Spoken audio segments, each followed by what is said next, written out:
जी हाँ, अपनी NEET preparation journey अभी आ चुकी है एंड गेम में। हमारे पास अभी बचे हैं 6 महीने और यही 6 महीने अपने नीट प्रिपरेशन को मेक कर सकती है या फिर ब्रेक कर सकती है। और इसी टॉपिक के ऊपर आज मैं वीडियो बनाना चाहता हूँ 6 ऐसे सबसे बड़ी मिस्टेक जो आपके और व्हाइट कोट के बीच में आ सकता है। इन 6 मिस्टेक्स को अगर आप अच्छे से टैकल कर देते हो तो मैं गारंटी से लिख के दे सकता हूँ कि आपके और व्हाइट कोट के बीच में कुछ भी नहीं आएगा। जी हाँ, मैं ऐसे क्यों बोल पा रहा हूँ क्योंकि मुझे पता है कि इन 6 मिस्टेक्स को टैकल करना कितना ज़्यादा टफ है। मैं मिस्टेक्स के साथ साथ उनको टैकल कैसे करना है वो भी मैं बताने वाला हूँ। बस आपको मेहनत लगानी पड़ेगी। और इतना सब बताने के बाद भी मैं श्योर शॉट इतना बोल सकता हूँ कि जितने लोग देख रहे हैं उनमें से बस 1% इन सारे मिस्टेक्स को टैकल कर पाएंगे। तो मेरा नाम है संकल्प सालुंके, मैं थर्ड एमबीबीएस स्टूडेंट हूँ एट एम्स भोपाल और मैं चीफ मेंटर हेड भी हूँ एट mentorme.in। तो विदाउट किसी बकवास के वीडियो को स्टार्ट करते हैं। Mistake number 1, backlog management. NEET preparation journey की सबसे बड़ी मिस्टेक जो हम कर देते हैं वो है बैकलॉग मैनेजमेंट में। बैकलॉग जब भी हम मैनेज कर रहे होते हैं तब हम फोकस करते हैं बैकलॉग पे, ना कि करंट सिलेबस पे। बैकलॉग मैनेज करने के लिए मैं 3 सिंपल रूल्स बता रहा हूँ। रूल नंबर 1, बैकलॉग बढ़ने मत दो। एक बार हमें समझ आ जाए कि अभी बैकलॉग बन गया हमारा, उसके बाद जितना भी बैकलॉग है वो इंक्रीज नहीं होना चाहिए, बिल्कुल भी वो इंक्रीज नहीं होना चाहिए। ये सबसे वर्स्ट केस कंडीशन है हमारी कि बैकलॉग इंक्रीज होते जा रहा है। हमें एक तो बैकलॉग को उतना ही रखना है या फिर बैकलॉग को कम करते जाना है। रूल नंबर 2, हमें ट्राई करना है कि हम ज्यादा फोकस करंट सिलेबस पे करें। करंट सिलेबस का जितना भी लेक्चर्स है, नोट्स है, डीपीपी है, मॉड्यूल है, वो पहले कंप्लीट करें, उसे पहली प्रायोरिटी दें। रूल नंबर 3, हम अगर 100% मेहनत कर रहे हैं तो अभी बैकलॉग आने के कारण हमें 130% मेहनत करनी पड़ेगी। अगर हमारे वर्किंग आवर्स, स्टडी आवर्स 10 है तो हमें बढ़ा के उसे 12 करना पड़ेगा और जो हमने 2 आवर्स एक्स्ट्रा निकाले हैं उसमें बैकलॉग को कवर करना पड़ेगा, ना कि 10 घंटे को घटा के उसमें बैकलॉग मैनेज करना।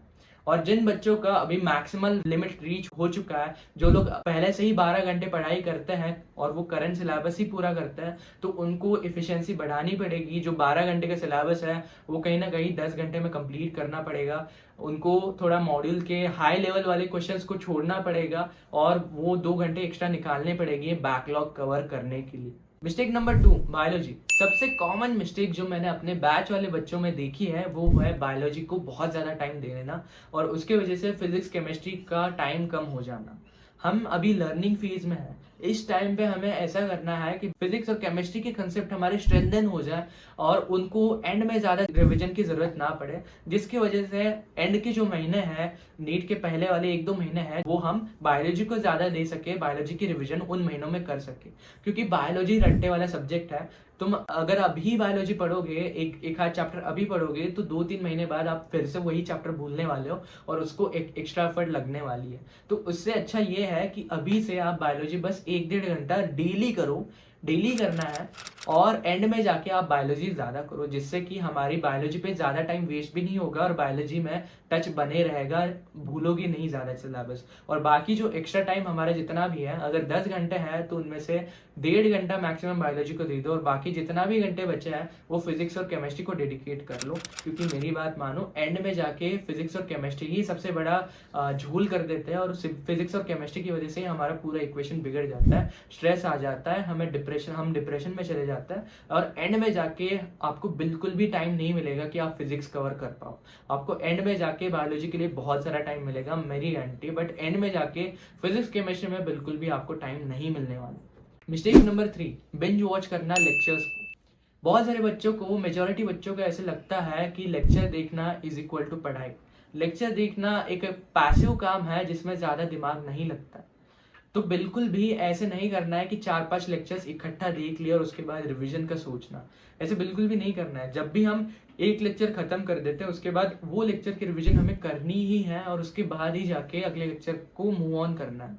और इसमें और एक रूल हमें अप्लाई करना है, 25-5 रूल, जिसमें हमें क्या करना है कि 20 मिनट्स के लिए एक लेक्चर देखना है। भले ही आप वो 2x के लिए 2x में देख लो वो लेक्चर, बस आपको 20 मिनट्स के लिए वो लेक्चर देखना है।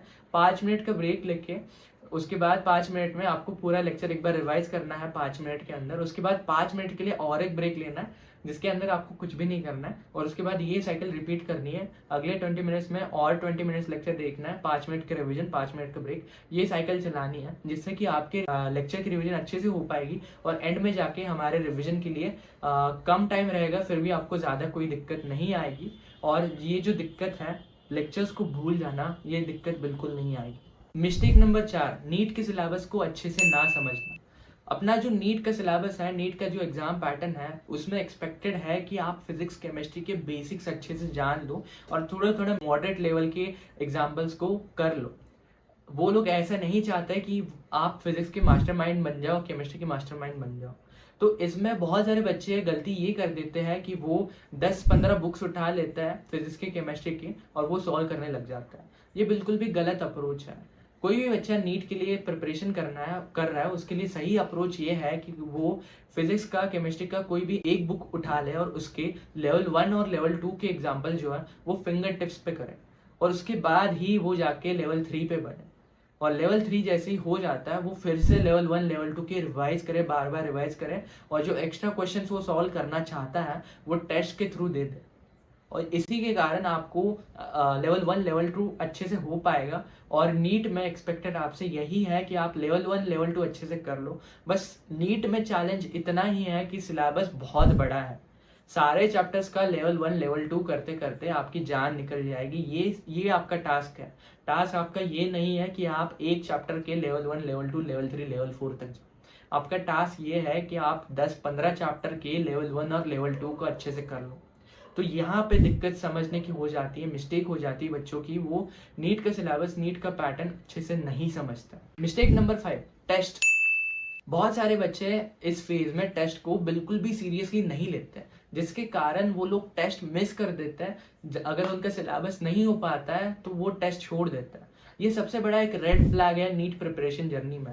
हमें टेस्ट एक भी नहीं छोड़नी है। अगर हमारे सिलेबस में से 2 चैप्टर, 3 चैप्टर बचे भी है टेस्ट के लिए, स्टिल हमें टेस्ट जाके देनी है, और जितना सिलेबस हमने किया है उसके ऊपर की एनालिसिस करके, उसके मिस्टेक्स को एनालाइज करके उन मिस्टेक्स को रेक्टिफाई करना है, फिक्स करना है।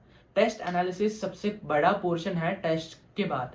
टेस्ट एनालिसिस अगर आप नहीं करते हो तो टेस्ट आपकी बिल्कुल जीरो वैल्यू की है। तो टेस्ट जैसे ही हो जाए, हमें क्या करना है कि टेस्ट में जो जो मिस्टेक्स हुए हैं उनके मिस्टेक्स के पीछे का लॉजिक ढूंढना है कि हमारी ये मिस्टेक क्यों हुई है। अगर हमारे कंसेप्ट वीक है तो जाके हमें लेक्चर को रिवाइज करना पड़ेगा। अगर वो बस न्यूमेरिकल में दिक्कत है तो वो टाइप के न्यूमेरिकल हमें बार बार लगाने पड़ेंगे। अगर रट्टा में प्रॉब्लम है तो फॉर्मूला को अच्छे से रट्टा मारना है, ये हमें करना ही पड़ेगा। जो भी बच्चा अपने मिस्टेक्स को एनालाइज करता है और सेम मिस्टेक 2 बार नहीं दोहराता है, उसी का स्कोर एंड में जाके अच्छा आता है, गिवन दैट वो एक भी टेस्ट ना छोड़े। And the last mistake number 6, syllabus completion date. बहुत सारे बच्चे नीट के सिलेबस को अप्रैल तक वगैरह खींच देते हैं, जिससे कि उनको सिलेबस रिवीजन के लिए टाइम ही नहीं बचता। नीट का सिलेबस बहुत ज़्यादा बड़ा है, और बहुत ज़्यादा बड़ा होने के कारण NEET is all about revision. आप कितने ज़्यादा रिवीजन लगा पाते हो एंड में, उसी से आपका स्कोर बूस्ट हो पाएगा, उसी से आपका स्कोर डिसाइड हो जाएगा। एंड में जाके मिनिमम आपके पूरे सिलेबस के 2 रिवीजन होने चाहिए, और उसके बाद आपके फुल मॉक टेस्ट भी होने चाहिए। इतना बेयर मिनिमम है अगर आप चाहते हो कि आपको एक वाइट कोट मिल जाए। तो इसी को ध्यान रखते हुए मैं चाहूँगा कि सारे बच्चों का सिलेबस एटलीस्ट मार्च के फर्स्ट वीक तो ख़त्म हो जाए। ये एक एकदम डेडलाइन है, उससे आगे बिल्कुल भी आपका सिलेबस नहीं होना चाहिए। इसके बाद आपकी रिवीजन स्टार्ट होनी चाहिए, पार्ट सिलेबस टेस्ट से या फिर फुल सिलेबस टेस्ट से आपकी रिवीजन स्टार्ट होनी चाहिए। बोनस टिप, अभी हमारे पास बस 6 महीने बचे हैं, और यही 6 महीने हमें 2 और 2.5 महीने ऐसे करके ट्रीट करने पड़ेंगे। अगर आप किसी भी टॉपर से जाके पूछोगे जिसको नीट की अच्छे से इन्फॉर्मेशन है, वो बोलेगा कि अगर आपके पास सही स्ट्रैटेजी है और अगर ये 6 जो मिस्टेक्स मैंने बताई वो अगर आप अवॉइड करते हो तो 6 महीने मोर देन इनफ है आपको नीट क्रैक करने के लिए, अगर आप 0 से भी स्टार्ट करते हो तब भी। और जो बच्चे 200-300 पे हैं तो वो तो श्योर शॉट मान लो कि अगर आप ये 6 मिस्टेक्स अवॉइड कर देते हो और पूरा टाइम पॉजिटिव रहते हो, ऐसे बोलते हो कि मैं कर ही दूंगा, कोई दिक्कत नहीं है, तब आपका स्कोर आराम से 650 प्लस भी जा सकता है। ये एक फैक्ट है, और ये मैं पूरे कॉन्फिडेंस के साथ ऐसे बोल पा रहा हूँ क्योंकि मैंने खुद से एग्जांपल्स देखे हैं, मेरे बैच के अंदर मैंने एग्जांपल्स देखे हैं और साथ ही साथ मेरे दोस्तों को ही देखा है कि वो लोग क्रैक कर दिए नीट। उनका स्कोर होता था 300-400 और वो एंड में जाके 5-6 महीने में इतने ज़्यादा मेहनत कर दी है कि उनका अभी एम्स में सिलेक्शन हो। ये बिल्कुल भी पॉसिबल है। नीट जो भी क्रैक करता है उससे जाके पूछ लो ये पॉसिबल है या नहीं है, वो बिल्कुल ऐसे ही बोलेगा कि पॉसिबल है, बस मेहनत की कमी पड़ सकती है। तो आज की वीडियो के लिए इतना ही। मैं हूं संकल्प Salunke, chief mentor head at mentorme.in। हमारी जो पर्सनल मेंटरशिप बैचेस हैं उसके बारे में इंफॉर्मेशन डिस्क्रिप्शन में दी है। साथ ही साथ ऐसे ही बहुत सारे वीडियोस इस चैनल पे आते रहेंगे, तो आप सब्सक्राइब करके रखना। और अभी से लेके नीट के एंड तक कीप ग्राइंडिंग, कीप हसलिंग और बी अनस्टॉपेबल।